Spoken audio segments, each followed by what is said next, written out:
네, 5월 22일 오늘 밤 미국 증시 체크포인트 함께 하시죠. 김지연입니다. 이번 주 시장에 대한 이야기 오늘은 좀 해볼까 합니다. 최근 시장 보면 경기 둔화에 대한 걱정, 그리고 부채 한도 협상 난항에 대한 걱정, 또 신용조건 강화에 대한 걱정, 연준의 추가 금리 인상에 대한 걱정 등이 많습니다. 걱정으로 얘기할 수 있을 만한 요인들이 적지 않은 구간인데요. 그럼에도 불구하고 시장의 흐름 자체는 사실 나쁘지 않은 모습을 보여주고 있죠. 이번 주는 여러 가지 변수들 가운데 몇 가지의 방향성을 좀 확인하고 갈 것으로 보입니다.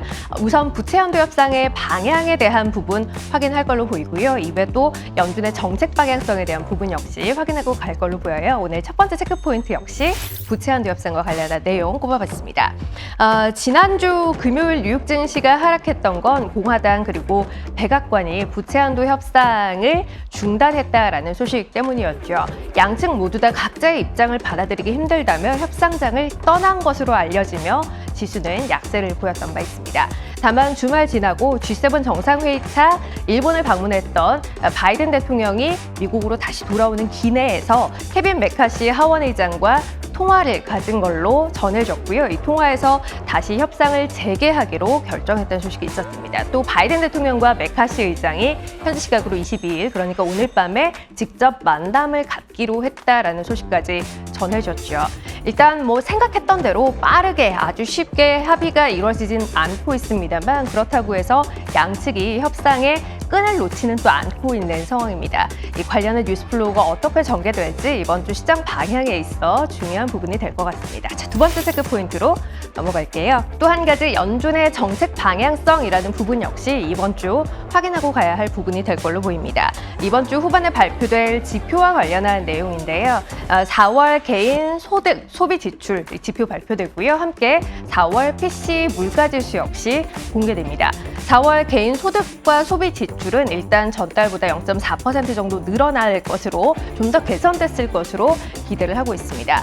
PC 물가지수는 전년 대비 상승률이 4.4%로 이전 달 수치보다는 좀 더 올라갔을 걸로 예상이 되고요.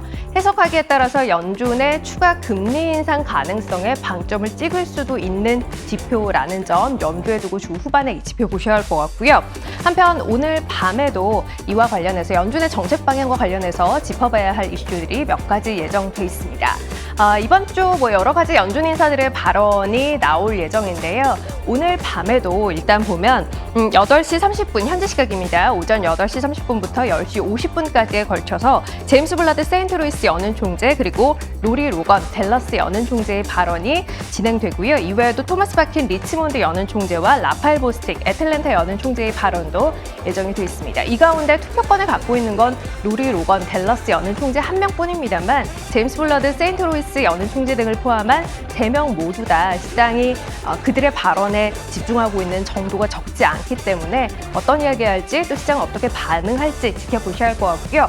이번 주 예정되는 이외 일정들 보면 유로존 마켓 제조업 서비스업 PMI 나온다는 것 확인하시고요. 이외 미국의 GDP 그리고 미국의 PC 물가지수 나온다는 것도 확인하셔야겠습니다. 넘어가서 기업과 관련한 이슈들도 적지 않은데요. 엔비디아가 실적 발표합니다. 이거 꼭 확인하시고요. FOMC 회의록 주 중반에 발표 예정돼 있다는 것도 챙기시면 좋겠어요. 코스트코 그리고 오토데스크 또 베스트바이 등의 실적 발표도 예정돼 있습니다. 자, 이번 주 어떤 일정들 예정돼 있는지 포함해서 오늘 밤 주목해봐야 할 미국 증시 체크포인트 점검해드렸습니다.